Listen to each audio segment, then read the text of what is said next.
दोस्तों नमस्कार, कैसे हैं आप सभी। उम्मीद करूंगा बिल्कुल ठीक ठाक होंगे, मजे में होंगे, तंदुरुस्त तवाना होंगे और अपनी सेहत का ख्याल रख रहे होंगे। मैं हूं आपके साथ आपका दोस्त पुनीत और रात के बज चुके हैं 9। आज कम्युनिटी कलर्स में मैं आपके साथ हूं। कम्युनिटी कलर्स एक ऐसा प्रोग्राम जिसमें होती हैं आपके लिए डिसेबिलिटी न्यूज़, रोजगार समाचार और बहुत कुछ। टाइम टू टाइम आपके लिए दूसरे सेगमेंट्स भी इस प्रोग्राम में पेश किए जाते रहे हैं। इस पूरे प्रोग्राम को आपने सराहा है, अपना प्यार दिया है, सम्मान दिया है, हम आपके तहे दिल से शुक्रगुजार हैं। ज्यादा बातें ना करते हुए आइए सबसे पहले सुने न्यूज हेडलाइंस। टेक अरबपति बिल गेट्स की चेतावनी, पोलियो जैसी बीमारी को खत्म करने का अभियान अभी जारी, जीती नहीं गई है जंग। IIT दिल्ली अपने परिसर को दिव्यांगजन के लिए सुगम्य बनाने के लिए कर रहा कार्य। चुनावी सिस्टम की कमियों का खामियाजा भुगत रहे दिव्यांग कर्मचारी, ड्यूटियों से नहीं मिल रही राहत। वैष्णो देवी मंदिर में गौरी भवन से वैष्णो देवी भवन तक एस्केलेटर यानी स्वचालित सीढ़ियां बनाने की परियोजना पर काम जारी। हरियाणा के पानीपत में सवारी न लेना पड़ा रिक्शा चालक को महंगा, दिव्यांग व्यक्ति ने मारी गोली। जम्मू उच्च न्यायालय का बिजली विभाग को निर्देश, 31,90,540 रुपए की रकम 6% ब्याज के साथ अपीलकर्ता को की जाए अदा। हरियाणा के फरीदाबाद में क्राइम ब्रांच के पुलिस अधिकारियों के खिलाफ करप्शन एक्ट के तहत मामला दर्ज। न्यूज हेडलाइंस के बाद बारी डिटेल्ड न्यूज बुलेटिन की, लेकिन उससे पहले छोटा सा ब्रेक के बाद वापस आएंगे। सुनते रहिए program community colours only on radio Udaan, a flight of life. Hello from Hidden Voices. One vision, one voice. And that has led to more than 1,000 hidden voices getting together to empower visually impaired and economically challenged children and adults across India by opening up the world of books to them. Hidden Voices is a unique reading charity founded by Miss Devi Krishna and co-founded by Miss Maitreyi Rajdev on 28 April 2019. An experienced psychotherapist and a counselor with proficiency in the diverse domains of education and human resource management, Ms. Devi has roped in volunteers from across India to read out and create audiobooks in various languages, with Mr. Sudhish P. as a partner and Ms. Cincy Thomas as its president.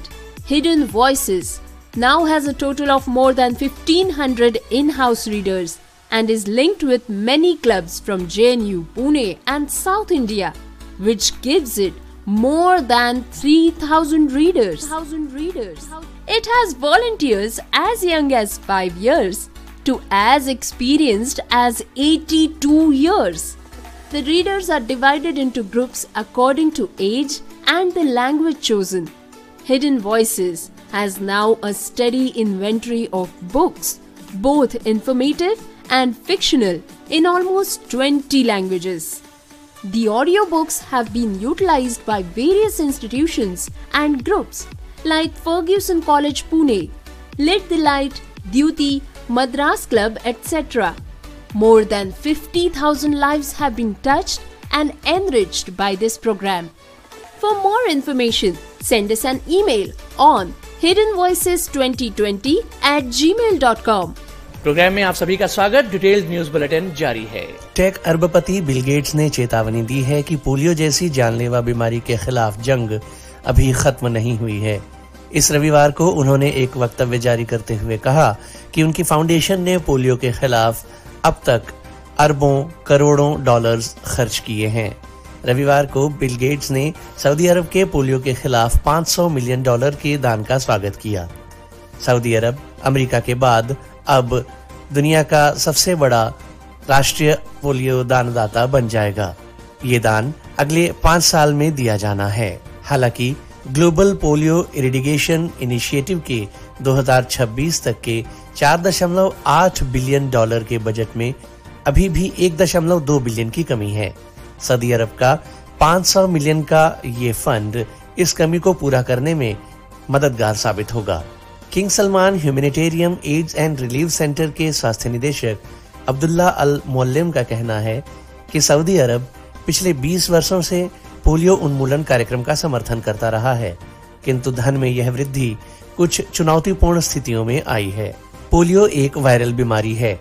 1988 के बाद से व्यापक टीकाकरण की बदौलत polio के मामलों में 99% तक की गिरावट दर्ज की गई है, लेकिन इस बीमारी को जड़ से खत्म करना अभी भी मुश्किल हो रहा है, खास करके अफगानिस्तान व पाकिस्तान जैसे देशों में जहां पोलियो जंगली वायरस पाया जाता है। असुरक्षा के कारण जहां के कई बच्चों का पोलियो टीकाकरण नहीं हो पाता, जिस वजह से इस बीमारी को जड़ से खत्म करना संभव नहीं हो पा रहा है। IIT दिल्ली अपने परिसर को दिव्यांगजन के लिए सुगम बनाने के लिए महत्वपूर्ण कदम उठा रहा है, जिसमें एक्सेसिबल टॉयलेट्स, ऊंची टेबल्स, व्हील चेयर्स आदि सम्मिलित हैं। IIT दिल्ली में डिसेबिलिटी सेल समावेशिता को लागू करने में महत्वपूर्ण भूमिका निभा रहा है। ये सुधार सुगम्य शैक्षणिक वातावरण, सुगम्य परिवहन, पाठ्येतर गतिविधियों में दिव्यांगजन की सहभागिता जैसे विषयों को सम्मिलित करते हुए किए जा रहे हैं। कानपुर के 4 केस अपने आप में ये बताने में काफी हैं कि चुनावी सिस्टम की अपनी कमियों की वजह से सरकारी कर्मचारियों को परेशानी और मुश्किलों का सामना करना पड़ रहा है। 13 मई को कराए जाने वाले चुनाव के लिए रैंडमाइजेशन के आधार पर लगने वाली ड्यूटीज में दिव्यांगजन, गर्भवती तथा हृदय रोगियों को भी जिम्मेदारी थमाई जा रही है। यदि कर्मचारी ड्यूटी कटवाने के लिए आवेदन दे रहे हैं तो उन्हें मेडिकल बोर्ड के सामने पेश होने को कहा जा रहा है, लेकिन मेडिकल बोर्ड की संस्तुति के बाद भी ड्यूटी काटी नहीं जा रही है। नतीजा यह है कि प्रशिक्षण की तारीखों के बीच अब कर्मचारियों को समझ नहीं आ रहा है कि वे इस समस्या से कैसे निपटें। इनमें पहला केस है मनीष वाजपेयी का। मनीष वाजपेयी आंखों से 70% दिव्यांग हैं और चुनाव में उनकी ड्यूटी लगा दी गई। ड्यूटी कटवाने के लिए जब उन्होंने आवेदन किया तो उन्हें मेडिकल बोर्ड में पेश होने को कहा गया। मेडिकल बोर्ड ने उनकी परेशानी वाजिब मानी, लेकिन उनकी ड्यूटी नहीं काटी गई। दूसरे केस में आकांक्षा देवी, जिनका 15 मार्च को एक्सीडेंट हुआ था। एक्सीडेंट में उनके दाहिने पैर में फ्रैक्चर हुआ। फ्रैक्चर के बाद वे चलने में असमर्थ हैं, लेकिन उन्हें P2 बनाया गया है। तीसरे केस में सहायक अध्यापक गुंजन आदित्य 6 माह की गर्भवती हैं। परीक्षण के बाद मेडिकल बोर्ड ने उनकी ड्यूटी काटने की संस्तुति की, लेकिन ड्यूटी नहीं कटी।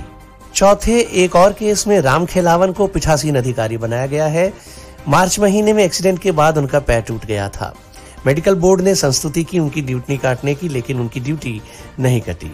बैंक ऑफ इंडिया की किड़वीमल शाखा में सहायक प्रबंधक के रूप में कार्य कर रही रोजी शाहीन 9 माह से गर्भवती हैं।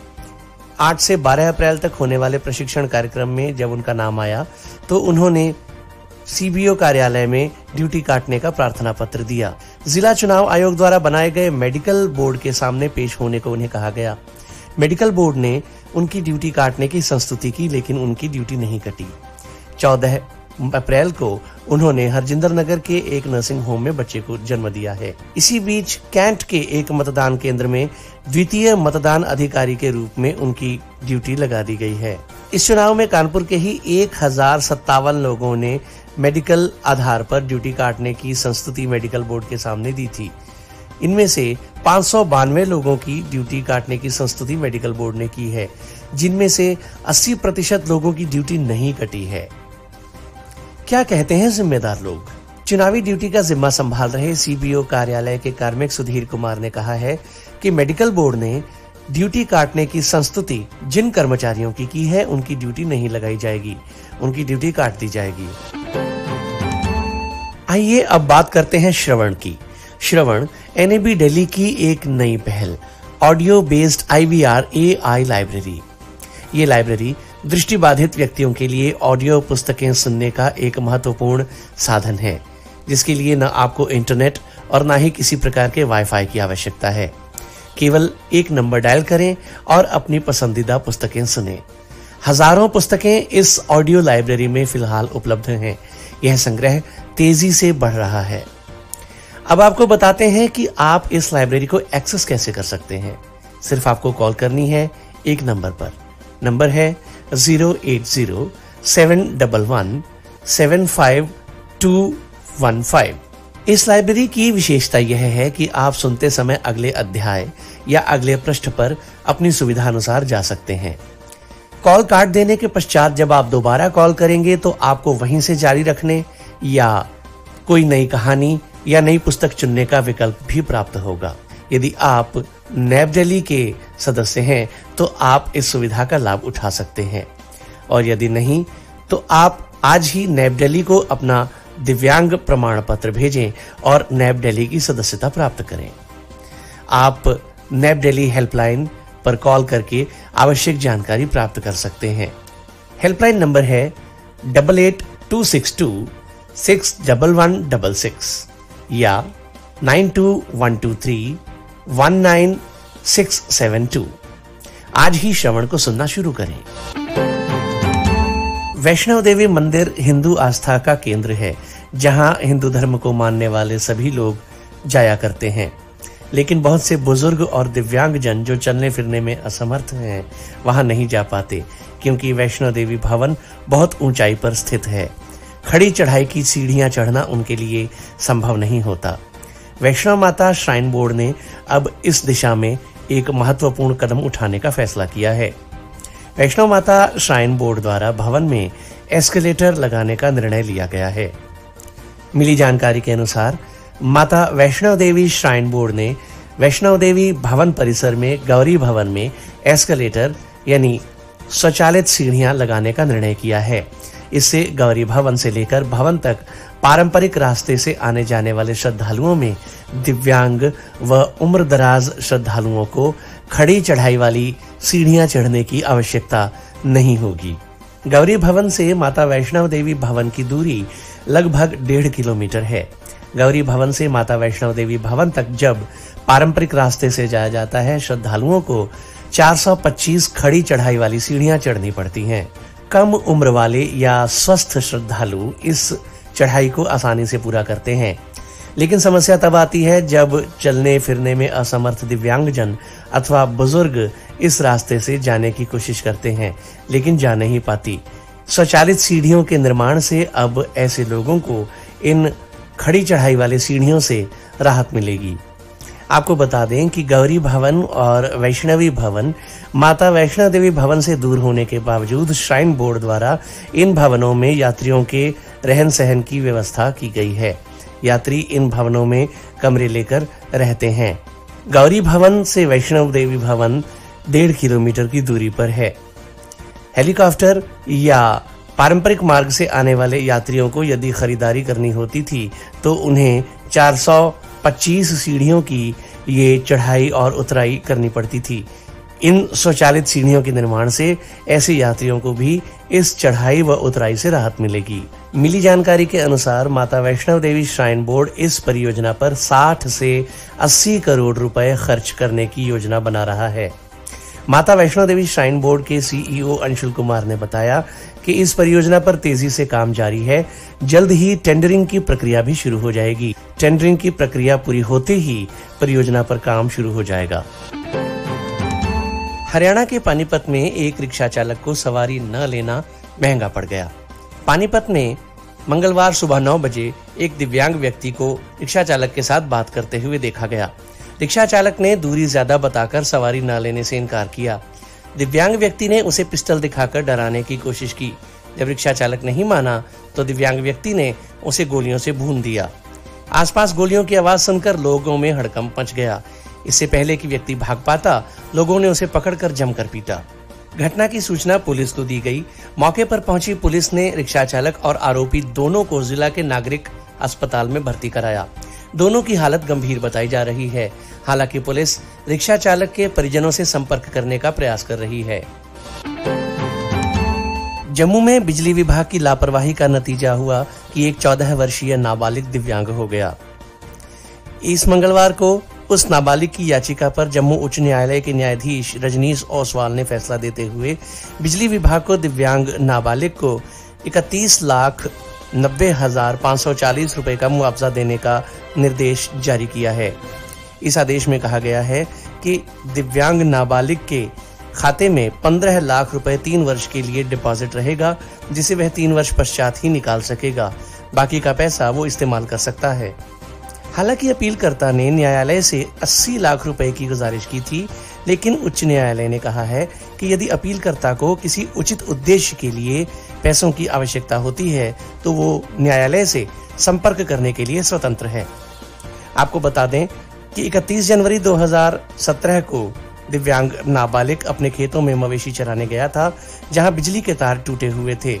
तारों की चपेट में आने से, करंट लगने से उसका शरीर झुलस गया था और उसके शरीर का ऊपरी बायां अंग काम करना बंद कर गया था। अपीलकर्ता की इसी याचिका पर सुनवाई करते हुए उच्च न्यायालय द्वारा बिजली विभाग को 6% ब्याज के साथ अपीलकर्ता को 31,90,540 रुपए का मुआवजा देने का आदेश जारी किया गया है। डिटेल्ड न्यूज बुलेटिन जारी है, लेकिन इससे पहले वक्त एक बार फिर एक छोटे से ब्रेक का है। ब्रेक के बाद फिर मिलेंगे। सुनते रहिए program community colours on radio Udaan, a flight of life.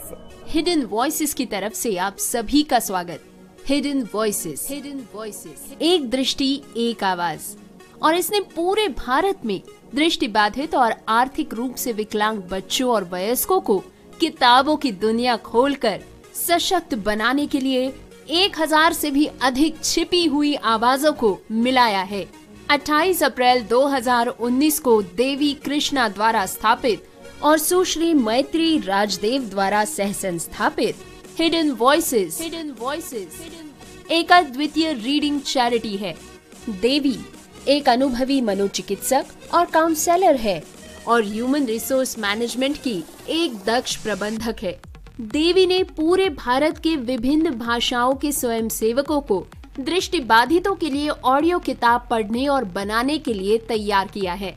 एक भागीदार के रूप में श्री सुधीश पी और इसके अध्यक्ष के रूप में सुश्री सिंसी थॉमस के साथ हिडन वॉइसेस के अब कुल 1,500 से भी अधिक इन हाउस पाठक है और ये JNU, पुणे और दक्षिण भारत स्थित कई क्लबों से जुड़ा हुआ है, जिसके चलते अब हिडन वॉइसेस के पास 3,000 से भी अधिक पाठक है।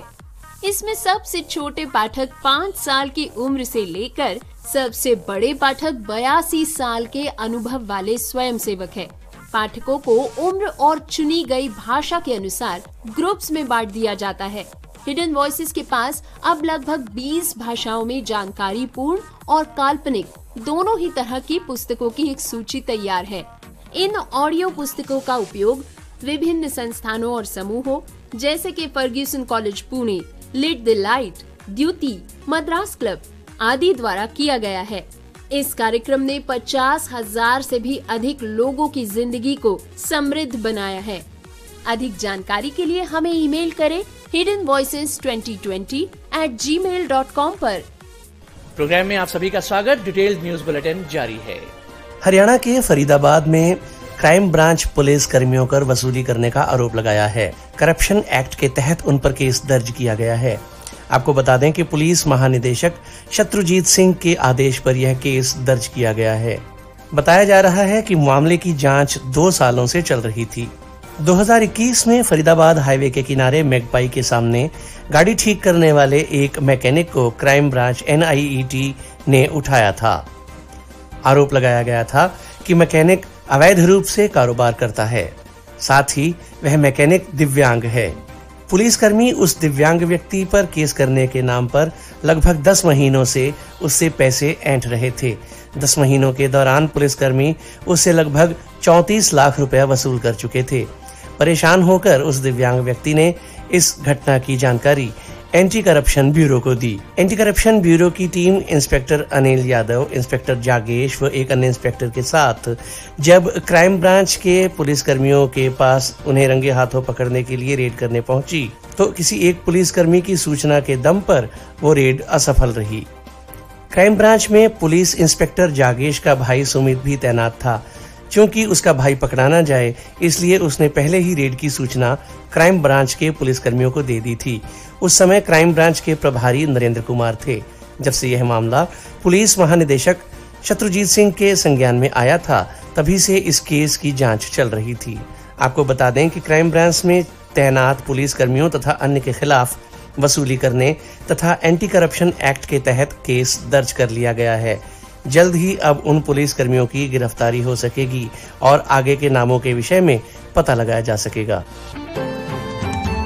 तमिलनाडु राष्ट्रीय शिक्षक भर्ती बोर्ड TNTRB के 4000 असिस्टेंट प्रोफेसर पर पदों की भर्ती के लिए आवेदन की तारीख 29 अप्रैल से बढ़ाकर 15 मई शाम 5 बजे तक कर दी गई है। आपको बता दें कि यह अभियान तमिलनाडु के सरकारी आर्ट, साइंस व एजुकेशन से संबंधित कॉलेजेस में असिस्टेंट प्रोफेसर्स की सीधी भर्ती के लिए चलाया जा रहा है। इन पदों पर भर्ती के लिए आवेदन की अंतिम तिथि पहले 29 अप्रैल थी, जिसे अब बढ़ाकर 15 मई 2024 कर दिया गया है। विस्तृत एडवर्टाइजमेंट पढ़ने के लिए आप वेबसाइट विजिट कर सकते हैं www.trb.tn.gov.in। आइए अब आपको पदों की जानकारी दे देते हैं। बैकलॉग पद 72, दिव्यांग कोटा सुनने में कठिनाई व कंप्यूटर एप्लीकेशन पढ़ाना पद 3, शॉर्टफॉल वैकेंसी 3 पद, करंट वैकेंसीज 3921 पद। आइए अब आपको शैक्षणिक योग्यता व आयु सीमा की भी जानकारी दे देते हैं। इन पदों पर भर्ती के लिए आयु सीमा 23 वर्ष निर्धारित की गई है।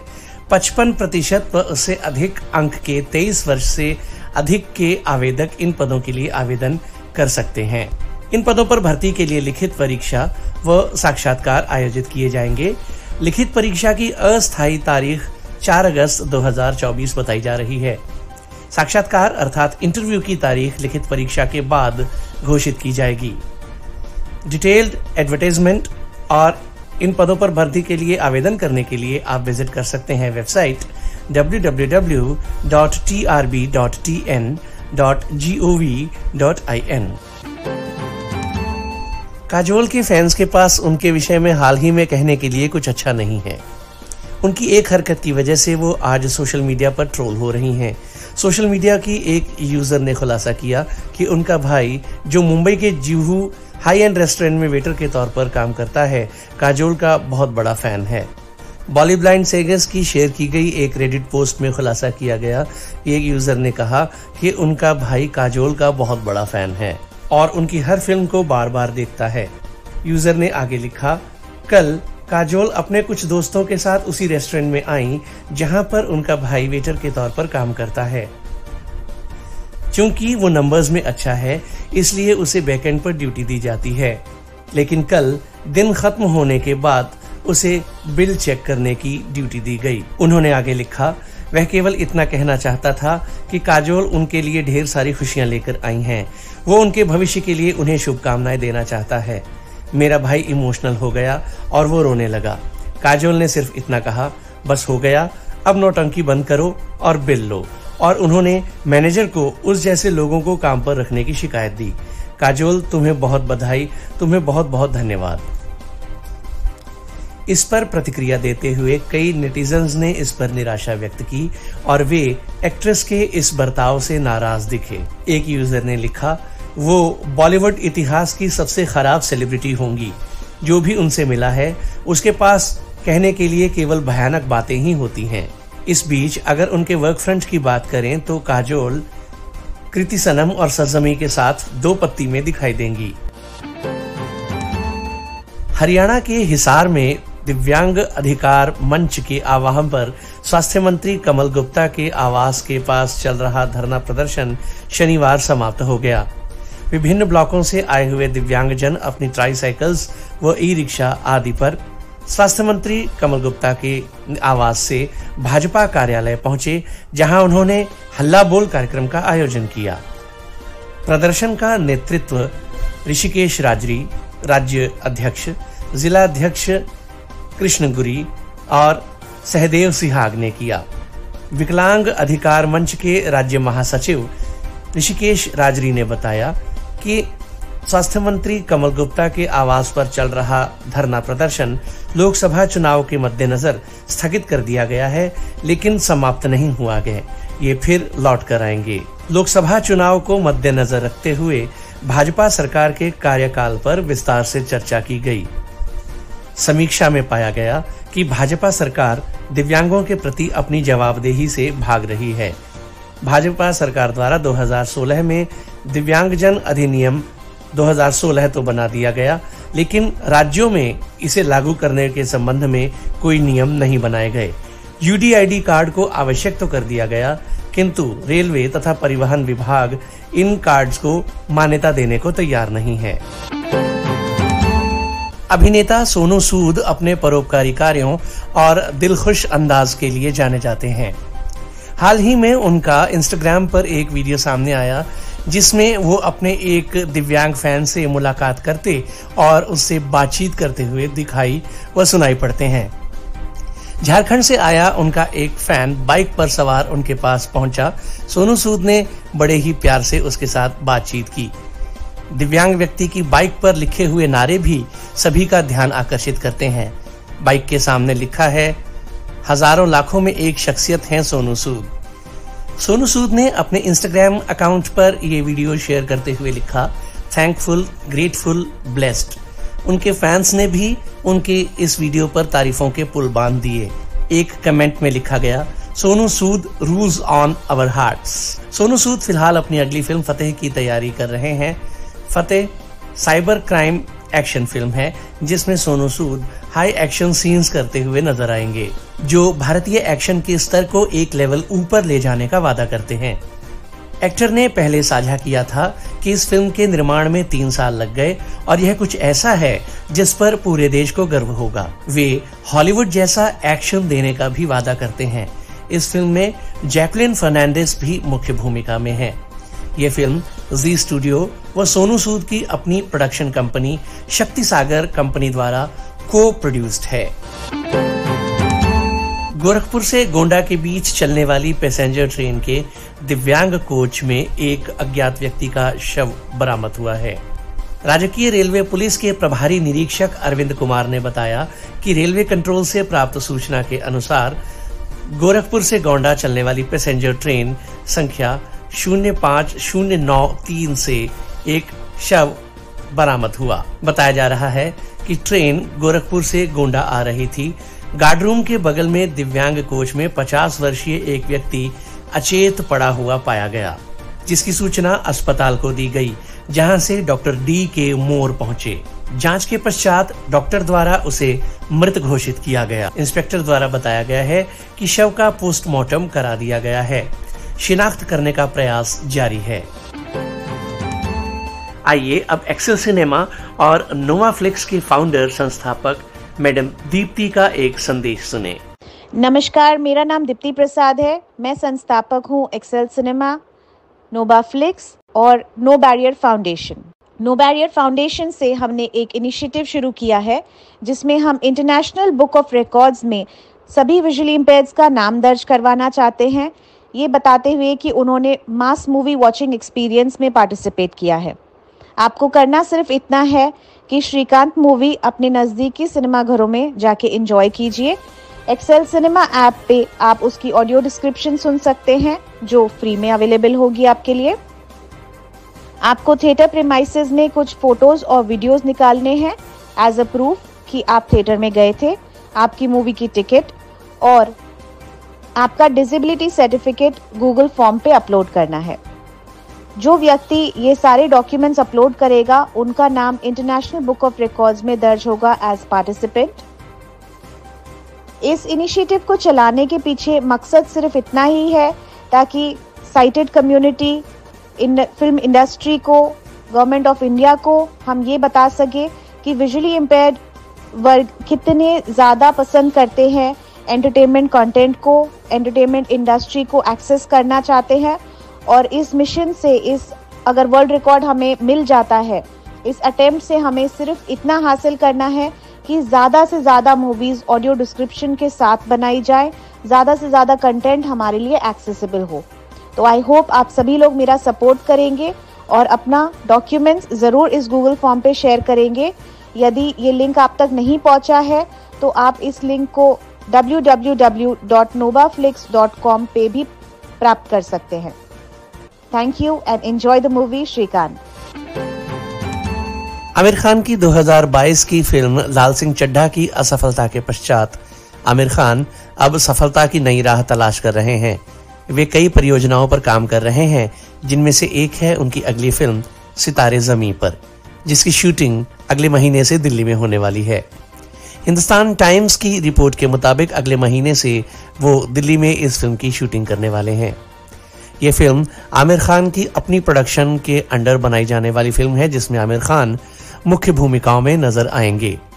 इस फिल्म में 11 बच्चे भी शामिल हैं जो इस फिल्म में अहम किरदार निभाएंगे। सूत्रों के मुताबिक आमिर खान अगले हफ्ते से इस फिल्म की शूटिंग के लिए दिल्ली आएंगे। उनके साथ 11 बच्चे भी आएंगे जो इस फिल्म में अहम किरदार निभाने वाले हैं। इस फिल्म की शूटिंग में ये 11 बच्चे पैरालंपिक्स खेलों में भाग लेते हुए दिखाई देंगे।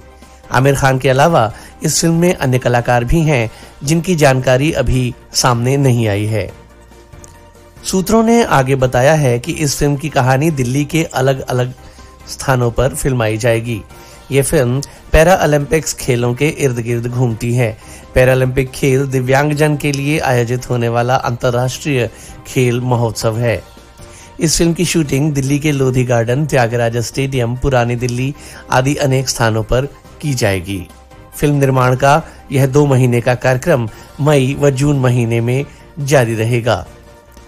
आमिर खान के साथ जीनलिया देशमुख इस फिल्म में मुख्य भूमिका में नजर आएंगी।